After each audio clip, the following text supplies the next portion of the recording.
Hey everyone, so today I will sing part of a traditional Baloch poem called Dhadری Dastán, or The Tale of Dhadری, in the traditional art of Narsur, or Baloch throat singing. Let's go.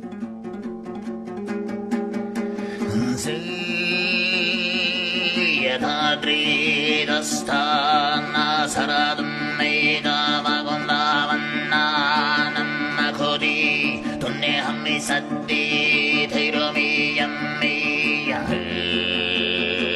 دھادری دستان نسل پھر نوی ملدری بندہ مگولند برادرا لیکھا واسیان نو چلو نوا سجلا يوم دي خدند بردرا شهما ولي يا شاف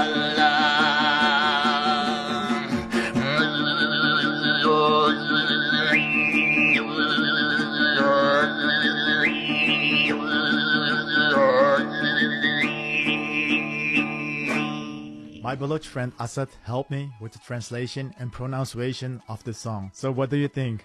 Do you like it? Should I learn more traditional Baloch Narsur songs? Let me know.